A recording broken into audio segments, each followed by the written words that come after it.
오늘은 우리가 성경을 153개 주제로 보기로 작정하고 예배드린 지 17번째 주일입니다. 그리고 창세기 마지막 주일이라고 할 수가 있겠습니다. 오늘은 요셉의 이야기를 가지고 오늘 말씀은 시작됩니다. 그리고 창세기를 마감하는 주일이기도 하겠습니다. 창세기는 시작에 관한 책이라고 했어요. 무엇을 시작했나요? 천지창조. 그죠? 세상의 시작을 알리는 책이었습니다. 그리고 인간의 시작, 인간은 어떤 존재인가? 그리고 또 무엇이었습니까? 죄의 시작이에요. 인간은 어떻게 죄를 짓고 고통 속에서 죽음을 얻게 되었는가라는 것입니다. 그리고 또 하나 잊을 수 없는 것, 빠질 수 없는 것, 구원의 역사, 구원의 하나님의 시작. 죄의 시작과 함께 동시에 같이 시작된 것이 있어요. 뭐예요? 구원의 시작에 대한 것입니다. 왜 시작이 중요할까요? 어떻게 시작했는지 근본을 알고 시작을 알아야 우리가 어떻게 어디로 가고 있는지를 알 수가 있는 거예요. 그리고 우리가 무엇을 회복해야 되는지 알 수가 있고요. 그리고 어떻게 우리가 돌이켜야 되는지도 알 수 있고요. 그리고 어떻게 하면 우리가 잘 살고 행복하고 구원 얻을까를 알 수가 있습니다. 여러분 어느 순간 인생 살다 보면 지금 그 방향대로 그대로 가다 보면 허무와 공허가 찾아올 것입니다. 그냥 인생의 나이가 되어서도 그러지만 방향에 있어서도 신앙인들도 마찬가지입니다. 왜? 시작을 모르고 살고 끝을 모르고 살면요. 창세기와 짝을 이루는 책이 있어요. 성경에. 뭘까요? 요한계시록이에요. 왜 그러냐면 창세기에 있었던 계획했던 그 시작이 요한계시록에 완성돼요. 여러분 혹시 기억나시나요? 에덴 동산에 있었던 나무가 뭐가 있어요? 선악을 알게 하는 나무. 또 있죠. 생명나무가 있어요. 요한계시록에 보면 천국에 있는 나무가 있다고 그랬어요. 그곳에 생명나무가 있어요. 여러분이 어디서 시작했는지 그리고 어디로 가야 할지를 알려주는 책이 창세기입니다. 여러분 오늘 함께 하신 여러분에게 여러분의 시작과 끝이 무엇인지 알고 그러면 중간에서 방황하거나 표류하거나 배회하지 않겠죠. 네, 가야 할 길을 바로 찾아가는 여러분이 되시기를 바랍니다. 오늘은 요셉 이야기를 조금 더 하겠습니다. 여러분 요셉은 꿈의 사람이었어요. 꿈쟁이였습니다. 근데 우리는 지난주에 하나님이 늘 그와 함께 하심으로 범사에 그가 형통했더라 했습니다. 기억나시죠? 꿈보다 더 중요한 게 뭐라고 했어요? 함께 하시며. 꿈은 세상 사람도 꾼다고 했잖아요. 하나님이 함께 하신 꿈은 달라요. 그리고 꿈을 꿔도 하나님이 함께 한 사람은 그 해석이 달라요. 그래서 하나님이 함께 하심으로 요셉은 형통했더라 그랬어요. 그럼 봅시다. 지난번에 요셉이 형통했던 곳은 어디냐면 종의 자리였어요. 여러분 종이 됐다는 것은 그 자체가 불행한 거예요. 그죠? 원하지 않는 거예요.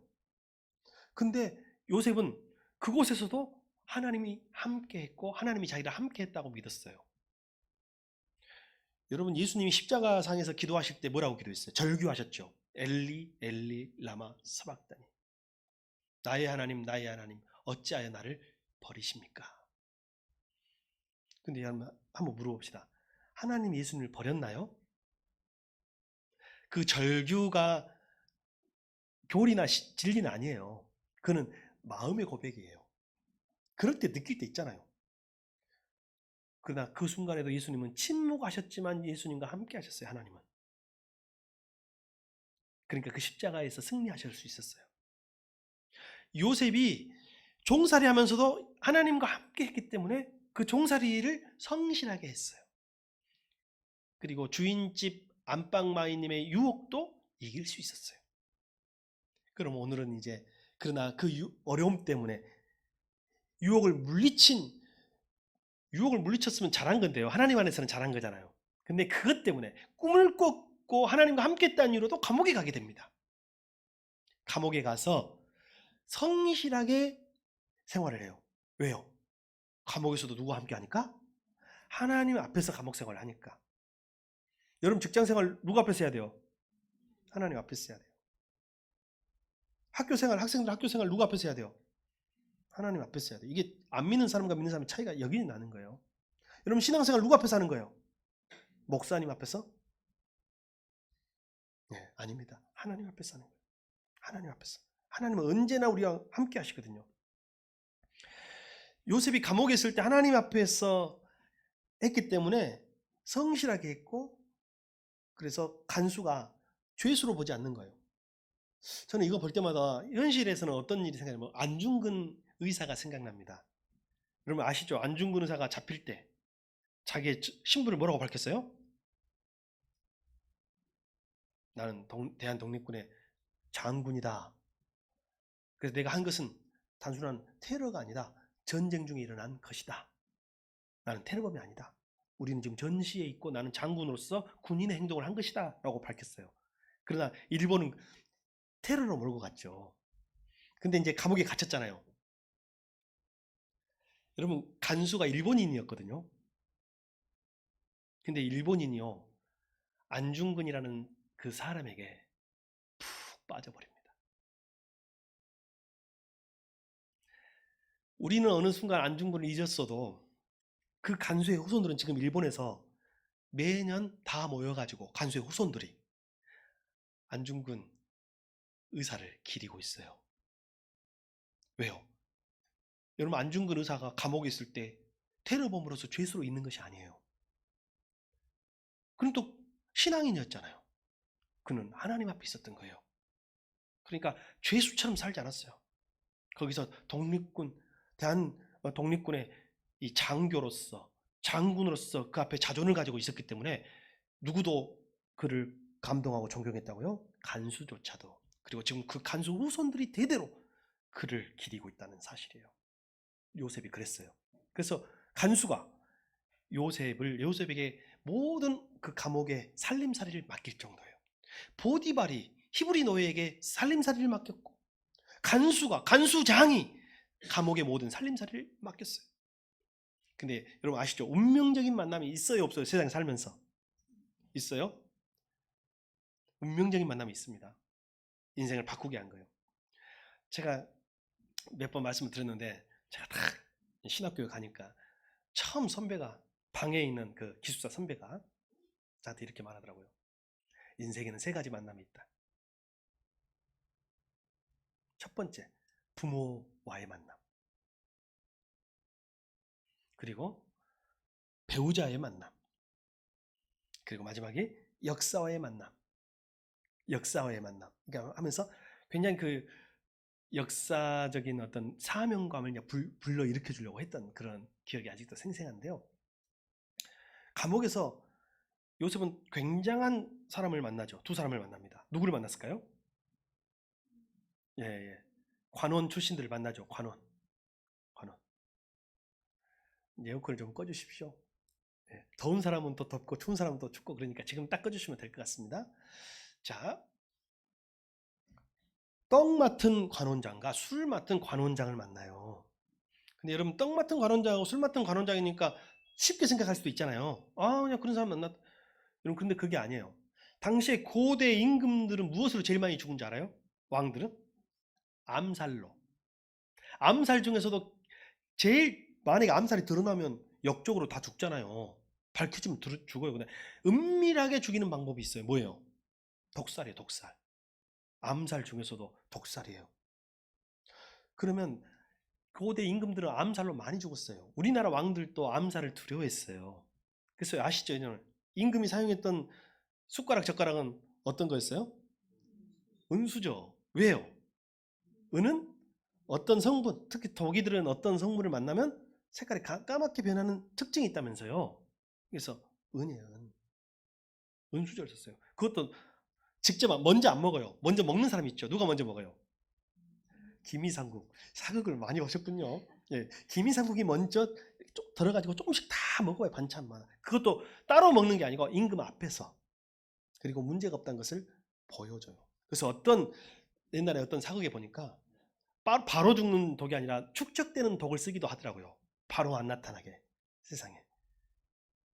그러니 옛날 진짜 임금이 제일 믿을 만한 사람을 세우는 사람 누구냐면 오늘 떡 맡은 관원장과 그리고 술 맡은 관원장이에요. 그러면 떡 맡은 관원장이라는 것은 뭐냐면, 떡이라고 하니까 뭐 잔치 담당이냐 이렇게 생각할지 모르겠지만 그게 아닙니다. 곳간 모든 음식거리, 먹거리, 궁중의 모든 음식거리를 관리하는 곳인데, 그냥 관리가 아니라 생산부터 유통, 보관, 저장, 그리고 마지막 음식의 요리, 그리고 운반되는 과정에 다 믿을 만한 사람도 있어야 되죠. 그죠? 재배할 때부터 안 좋은 걸로 재배할 수 있잖아요. 더 올릴 수도 있잖아요. 그러니까 생산부터 재배부터 마지막 모든 유통 과정에 그 사람들이 다 그 사람들 통솔하고 하나로 관리할 수 있는 사람이어야 돼요. 그러니까 힘이 얼마나 왕이 신뢰한 사람을 세우겠어요. 여러분 같으면 누구를 세우겠어요? 여러분이 왕이라면 가족을 세우죠. 아니면 가족 같은 사람을 세우겠죠. 우리나라도 마찬가지예요. 기업들 보세요. 말은 투명한 경영을 한다고 해도 제일 중요한 자리는 누굴 세워요? 자기 가족을 세웁니다. 큰 대기업도, 특히 우리나라는 아직도 족벌 경영이잖아요. 그러니까 대기업도 마찬가지고 작은 기업은 더 마찬가지죠. 가내기업 마찬가지죠. 그래서 가장 신뢰할 만한 사람들이 바로 떡 맡은 관원장과 술 맡은 관원장이에요. 술은 음료, 단순하게 뭐 와인만 한 게 아니라 모든 먹는 음료를 다 포함되는 거예요. 왕의 입에 들어가는 거. 그리고 여러분, 독살이 어디서 제일 많이 일어납니까? 파티한 다 술에 취해 있을 때 거기에 독이 들어가는 거죠. 그러니까 거기에 들어가려면 술 맡은 관원장이 굉장히 중요한 사람이고, 거기에서 왕의 신뢰를 받아야겠죠. 신뢰를 받고 힘이 있는 반면 모함도 많이 당하겠죠. 만약에 독을 넣으려면 다른 사람들이 누구를 먼저 집어넣어야 돼요. 왕으로부터 멀리해야 돼요. 떡 맡은 관원장과 술 맡은 관원장을 모함해가지고 역적으로 감옥에 넣어야 되겠죠. 그러니까 이 사람들은 왕의 신뢰를 받은 사람이면서도 늘 다른 사람의 견제를 받는 자리였기 때문에 오늘 요셉이 만난 두 사람, 술 맡은 관원장과 식량을 맡은 떡 맡은 관원장은 굉장한 사람들이었다라는 거예요. 과거의 나라의 실세들이었고 왕의 가장 측근이었다라고 말씀드릴 수 있겠습니다. 이 두 사람을 만났어요. 그럼 보세요. 그냥 촌사람 히브리 노예가 이렇게 애굽의 당시 최고의 제국 아니에요. 최고의 고관 출신들, 최고의 지식인들, 최고의 권력자들, 물론 비록 지금은 감옥에 있지만 이 사람들을 어떻게 만날 수 있었어요? 감옥 아니면 만날 수 있었을까요? 가나안 땅에 계속 살았으면 만났을까요? 보디발의 집에서 노예 생활을, 종 생활을 계속했다면 만날 수 있었을까요? 못 만나요. 여기 왔으니까 만나는 거예요. 그래서 감옥에서 그들과 신뢰관계가 생겼는데 놀랍게도 거의 비슷한 시기에 이 두 사람이 꿈을 꾸잖아요. 꿈을 꾸죠. 어떤 꿈을 꾸나요? 그래서 꿈을 해석을 해줍니다. 꿈을 해석했는데 꿈이 참, 한 사람은 죽을 꿈이고 한 사람은 복직하고 살 꿈이에요. 누가 죽어요? 떡 맡은 관원장이 죽습니다. 꿈의 해석대로. 그리고 술 맡은 관원장은 그게 꿈의 해석대로 복직됩니다. 근데 이 술 맡은 관원장이 나가면서 잊지 않을게, 기억할게, 조금만 기다리고 있어 라고 했을까 안 했을까요? 당연히 그렇게 했죠. 근데 여러분, 나가서 잊어버렸을까요, 안 잊어버렸을까요? 잊어버렸어. 여러분, 잊혀지는 것도 하나님 뜻이에요. 제가 뭐 억울했을 것 같아요. 내가 요셉이라면요, 진짜 죄송합니다. 그 자식 내가 살려줬더니 그새 나를 잊어? 그 자식도 좋은 표현이네요. 그 새끼까지 나올 뻔했습니다. 이렇게 지금 잊혀진 것에 대한 서운함이 왜 없겠어요? 우리는 다른 사람이 나를 조금 안 알아줘도 서운하잖아요. 그죠? 다른 사람이 같이 사는 가족이 나를 안 알아줘도 서운하잖아요. 근데 자기가 생명을 걸고 살려줬는데 나를 잊어버렸어. 그게 서운하죠. 서운한 거예요. 그래서 어떻게 해요? 나중에 무슨 일이 있었습니까? 그때 그 서운함을 무릅쓰고 잊었는데 그 잊혀지는 것도 하나님 뜻 안에 있었던 거예요. 잊혀지는 것도. 왕이 꿈을 꾸기 시작합니다. 바로 왕이. 근데 그 바로 왕의 꿈이 보통 꿈이 아닌 거예요. 근데 애굽에서 왕궁에서 그렇게 뛰어난 학자들도 그 해석할 수 있는 사람이 한 명도 없는 거예요. 그리고 누가 해석해도 시원하지가 않아. 동의가 안 돼. 이게 돼야 되잖아요. 분명히 이게 국운을 결정할 만큼 중요한 꿈인 것 같은데 아무도 해석을 안 해주는 거예요. 막 몸살이 날 정도예요. 근데 그것을 가장 가까이서 보는 사람이 누구예요? 먼저 석방됐던 술 맡은 관원장이 딱 보는 거죠. 보고 있는데 저러다가는 왕이 죽겠어. 왕이 병났어. 그런데 갑자기 그때 2년 동안 잊혀져 있던 한 사람이 딱 생각납니까? 누구예요? 요셉이에요. 딱 생각이 나요. 딱, 요셉이 있었지. 요셉이라면. 그때 왕에게 이야기합니다. 제가 사실 감옥에서 이런저런 일이 있었습니다.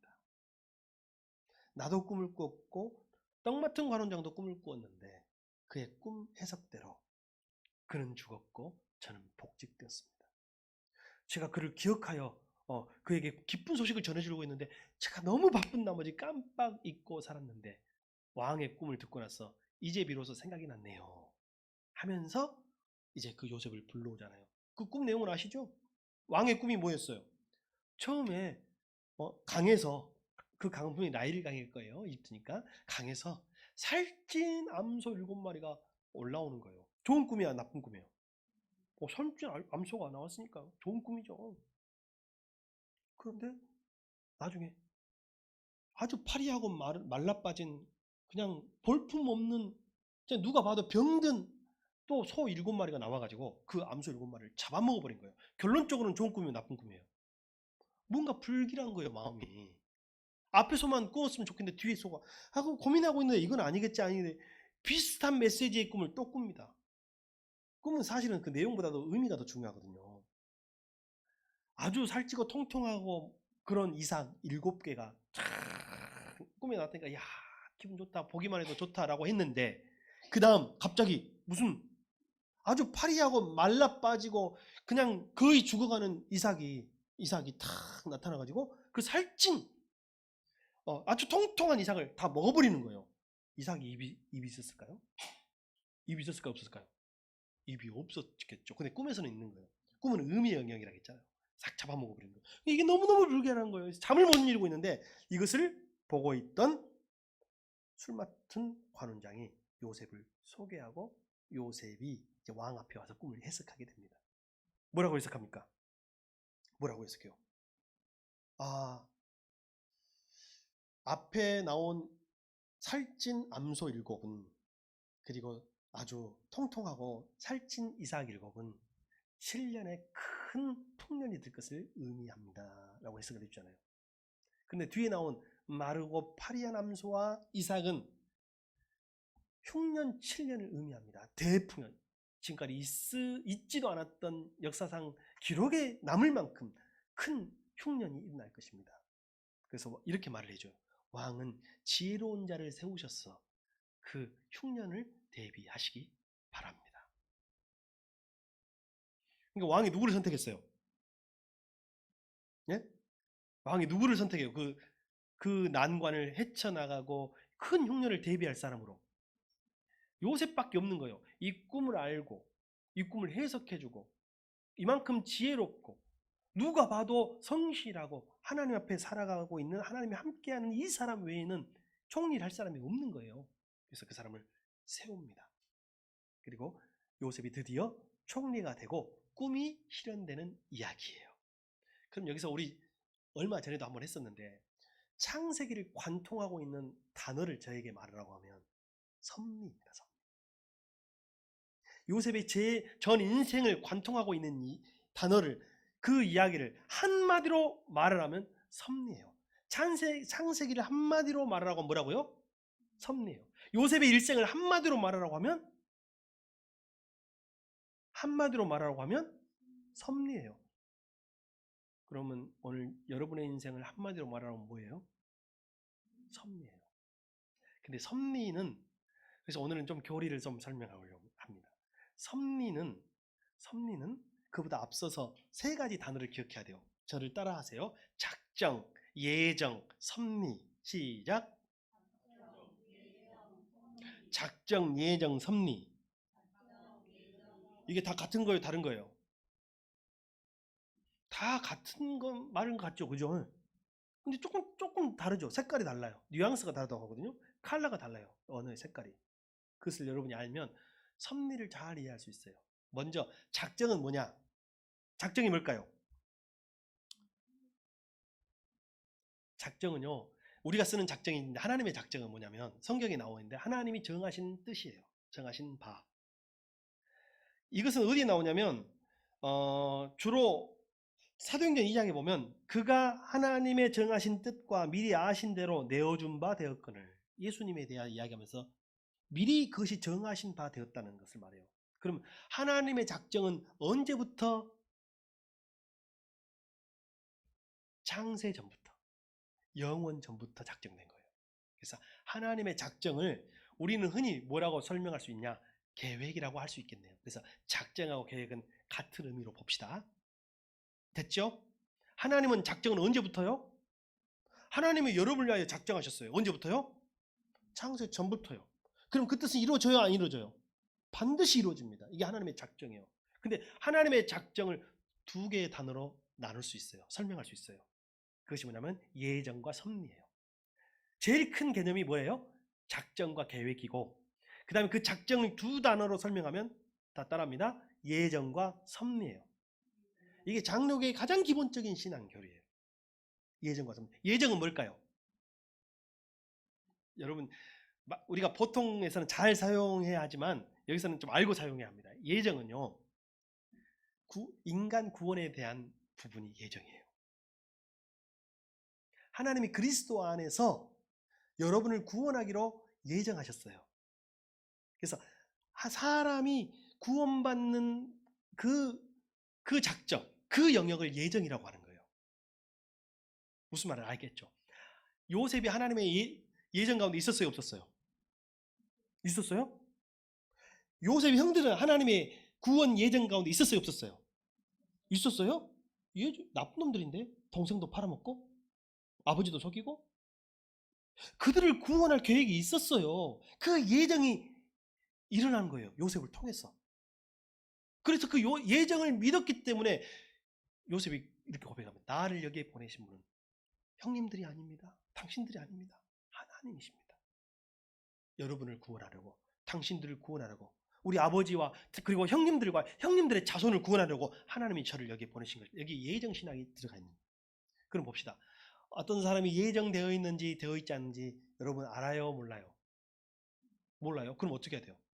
예를 들면 여러분 중에 진짜 대적자, 핍박자, 적대자가 있잖아요. 무신론자를 넘어서서 완전히 반 기독교, 안티 역할을 하는 사람이 주변에 있어요, 없어요? 있죠. 무신론자를 넘어서서 완전히 안티고 적대자가 있잖아요. 사도 바울처럼. 그런 사람들은 예정되었을까요, 안 되었을까요? 되었어요? 근데 가능성이 전혀 없어. 그럼 그러죠. 목사님, 우리 남편은 아니요. 다 교회 가도 우리 남편은 진짜 독한 사람이에요. 아닙니다. 안 됩니다.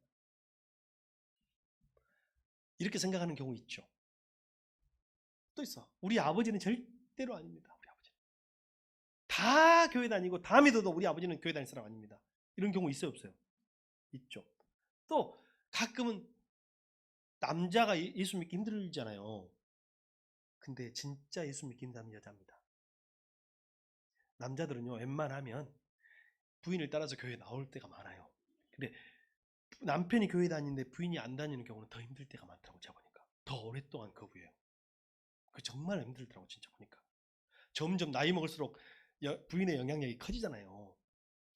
근데 여러분 여기서 이제 제가 여러분에게 말씀드리고 싶습니다. 저 사람이 정말 적대적이고 대적자고 안티인데 저 사람이 구원 받았는지 우리는 알아요, 몰라요? 모르잖아요. 그럼 우리는 어떻게 해야 될까요?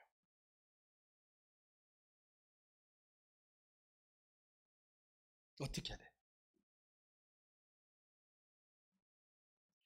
우리는 모르니까 만약 안다면은 딱 예정된 사람만 우리는 전도하면 되잖아요. 그죠? 낭비할 필요 없잖아요. 근데 하나님은 그걸 안 알려줘요. 하나님은요. 그래서 우리는 모두 다 하나님의 예정 가운데 있음을 믿고 끝까지 포기하지 않고 전도해야 되는 거예요. 포기하지 맙시다. 그게 겸손이에요. 근데 만약에 저 사람은 절대 교회 안 다닐 것 같아. 저 사람은 아니야. 저 사람은 절대 신앙이 안 클 것 같아. 저 사람은 아니야. 벌써 이 생각이 뭐예요? 교만인 거예요. 교만. 자기가 결정한 거잖아요. 하나님의 작정과 예정을 무시한 채 자기가 지금 예정하고 결정하고 있는 거잖아요. 그래서 겸손한 피조물이 하나님의 자리를 찬탈한 것과 똑같은 거예요. 그래서 우리가 어떤 누군가를 생각할 때, 구원의 대상을 생각할 때는 우리는 모르니까 하나님 저 사람을 예정했음을 믿고 우리는 끝까지 노력하는 거예요. 그 다음에 이번엔 섭리 있잖아요. 섭리는 뭘까요? 섭리는요, 하나님이 작정하신 뜻을, 그 뜻을 실행하는 모든 활동을 섭리라고 해요. 활동. 그 모든 것을 섭리라고 해요. 그러니까 사실은 섭리가요, 예정보다 더 큰 의미가 있어. 넓어요. 그리고 섭리 안에는 예정도 있는 것 같아요. 내가 보니까. 그 섭리를 통해서 또 예정을 이루어 가셔요. 그러나 딱 구별해가지고 구원에 관한 영역은 예정이라고 부른다. 교리적으로. 그러나 하나님이 작정하시고 예정하신 모든 것을 이루어가는 모든 것은, 활동은 섭리라고 부른다. 근데 제가 창세기와 특히 요셉을 관통하고 있는, 그 일생을 관통하고 있는 것을 한 단어로 말하면 뭐라고 한다고 했어요? 섭리라고 한다고 그랬죠? 섭리. 섭리는 하나님이 작정하신 뜻을 실행하는 모든 활동을 말해요.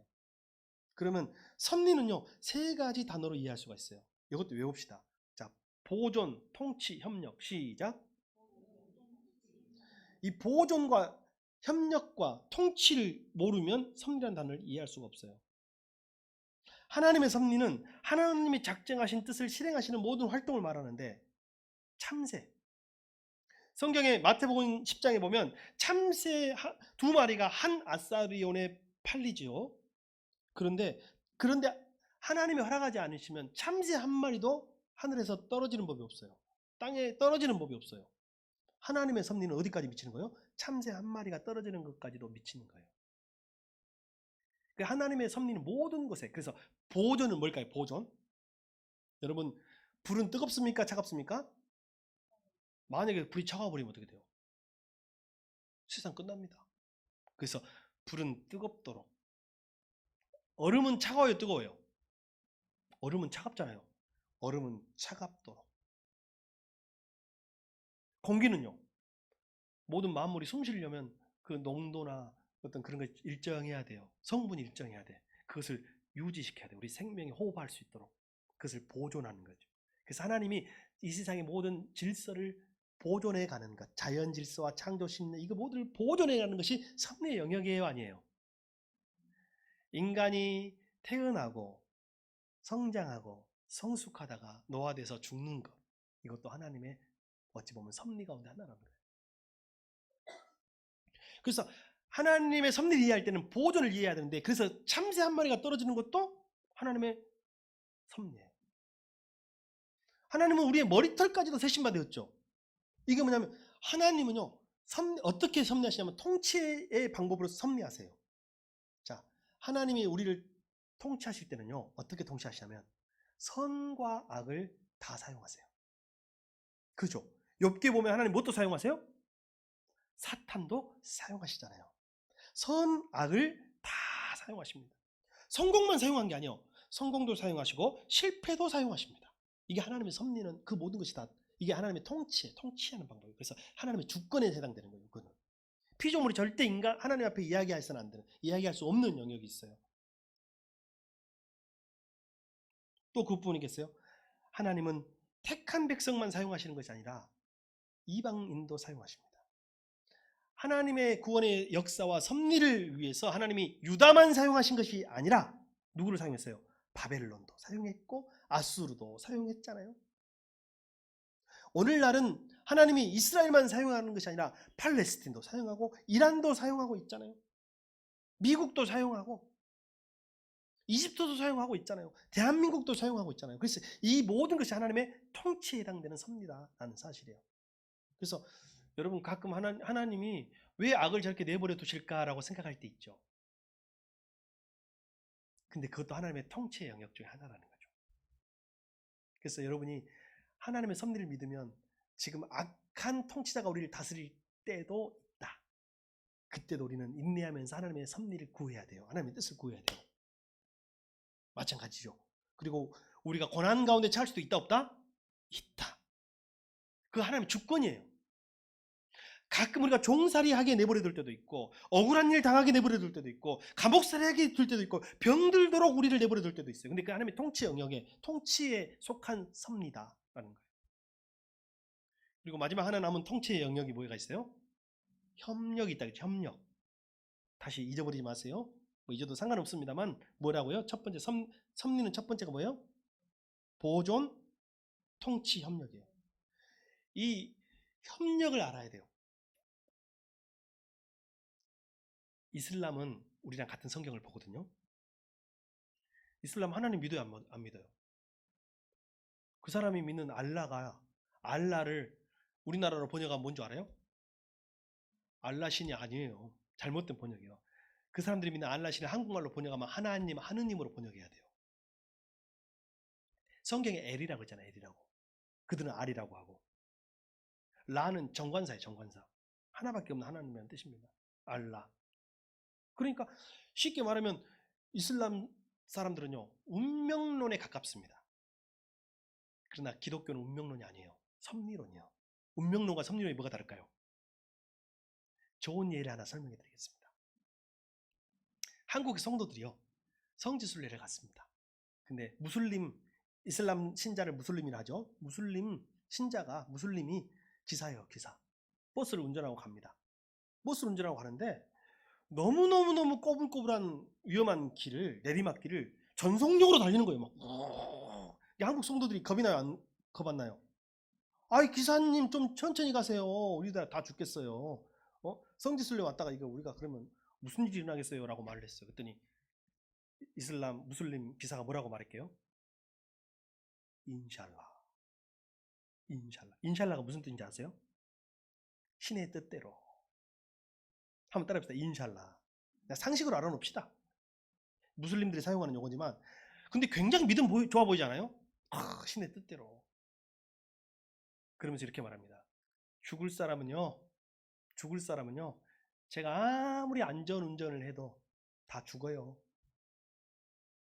살 사람은요, 제가 아무리 험하게 운전하고 사고 나도요, 살 사람은 다 살아요. 인샬라.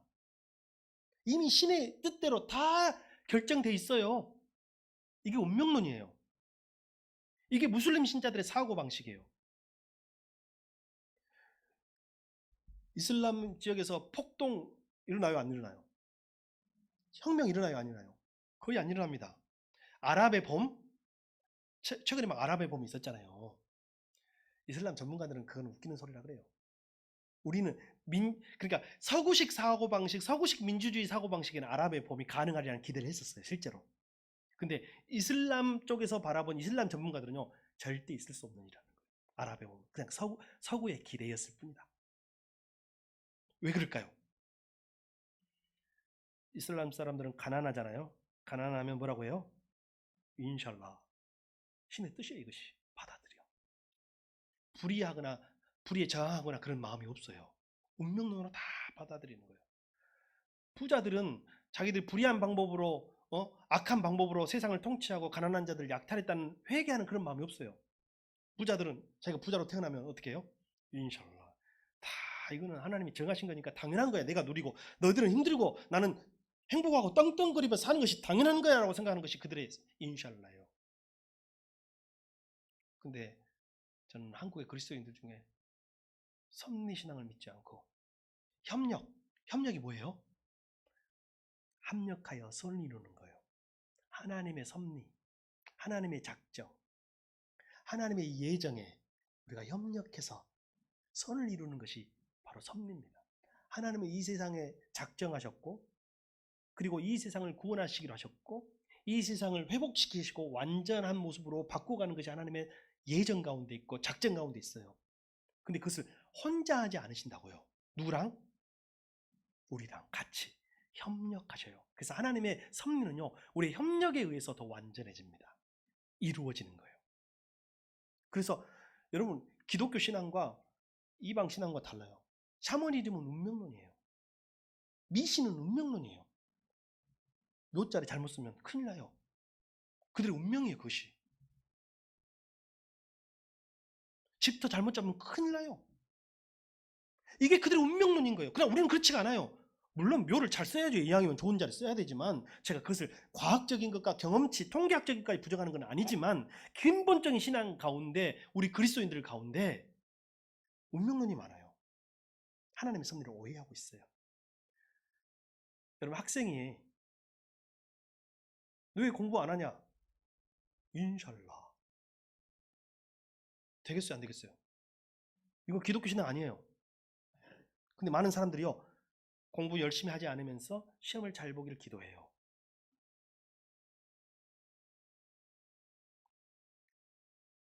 모두 다 부자 될 수 없지만 부자 되는 방법은 있어요. 그죠?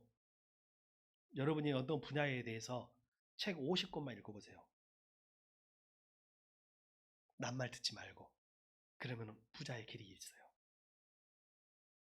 혹시 투자 요즘 많이 하시잖아요? 남 말 듣지 말고 책을 보세요. 50권, 100권 읽어봐요. 길이 있습니다. 근데 자기는 그거 하지 않아. 그리고 누가 찍어준 것만 점쟁이처럼 바라고 있어. 뭐가 오른답니까? 그것은 무슬림과 똑같은 거죠. 오를 것은 오르니까 인샬라. 자기는 노력하지 않고, 자기는 하나님의 사역에 협력하지 않고, 자기는 헌신하지 않고, 자기는 순종하지 않고 그냥 바라는 거예요. 그게 운명론인 것입니다. 그것은 요셉의 신앙과는 거리가 좀 있네요. 우리는 하나님의 섭리신앙을 믿습니다. 하나님은 이 세상을 지키시고 보존하고 있어요. 하나님은 하나님의 사람들을 끝까지 지켜요. 하나님의 원칙, 자연 질서뿐만 아니라 율법에서 주신 그 말씀의 원칙, 축복과 저주의 원칙. 여러분 축복받는 방법이 있고 저주받는 방법이 있어요. 구원의 원칙을 다 지키셔요. 자연 질서까지 다 지키세요. 그리고 하나님은 악도 선도 다 사용하시면서 통치하고 계셔요. 참새 한 마리까지도 다스리고 계셔요. 하물며 우리는 하나님의 자녀들인데요.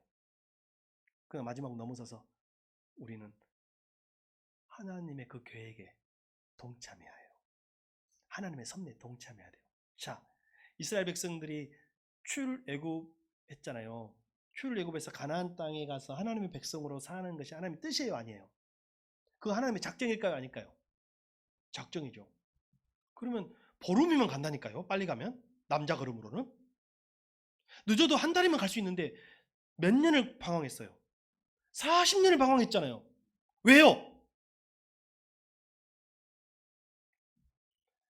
그들이 하나님의 계획을 알고 동의하고 동참해서 그 길을 같이 가시는 거예요. 하나님도 40년을 같이 걸었어요. 그들이 하나님의 자녀된 신분을 얻었지만 그 신분에 합당한 수준은 안 되니까 순종의 수준, 헌신의 수준, 믿음의 수준이 안 되니까 40년 훈련한 후에 들여보내잖아요. 여러분, 우리 새순교회 하나님께서 훈련하고 있다고 생각해요. 어떤 공동체도 다 훈련하고 있어요. 지금. 새순교회를 향한 하나님 뜻이 있을까요, 없을까요? 있어요, 없어요? 근데 그 뜻은요, 그냥 이루어지는 게 아니에요. 우리의 협력으로, 우리의 순종으로, 우리의 믿음으로 하나님이 같이 이루어 가신 줄 믿습니다. 절대로 하늘에 떨어지지 않습니다. 12제자 공동체, 12목장 공동체 그냥 하늘에 떨어지지 않습니다. 우리의 협력과 순종이 필요합니다. 마지막 말씀을 마치겠습니다. 여러분, 하나님이 나를 이리로 보낸 사람은 누굽니까? 나를 여기 보낸 사람 누굽니까? 하나님이십니다. 나를 지금 이 자리에 보내신 분은 하나님이십니다. 나를 지금 이 학교에 보내신 분은, 나를 지금 이 직장에 보내신 분은 하나님이십니다. 하나님이 나를 우리 부모님의 자녀로 태어나게 하신 분은 하나님이십니다. 나를, 그 사람을 만나게 하신 그분은 하나님이십니다. 내 자녀를 나에게 주신 분은 하나님이십니다. 나를 지금 새순교회에 보내신 분은 하나님이십니다. 혹시 그런 사람 있어요? 아이고 내가 왜 어쩌려고, 이건 하나님의 계획 속에서 이루어진 거, 그거 아니면 설명이 되겠어요? 나를, 목사님은 목사님이니까 아니에요. 나도 물어봐요. 나를 여기 왜 보내셨나요? 라고 저도 물어봅니다. 나를 이곳에 목사로 보내시고 여러분을 이곳에 성도로 보내신 그분은 하나님이신 줄 믿습니다. 그리고 하나님은 우리와 함께 힘을 합쳐 협력으로 하나님의 섭리의 비밀을 이루어 가십니다. 우리 광야의 시간을 단축합시다. 광야의 시간을. 여러분의 개인의, 내가 여러분 봤을 때 여러분들 개인적으로 아직도 개인적인 인생의 광야를 뺑뺑이 돌고 있는 분들도 계십니다.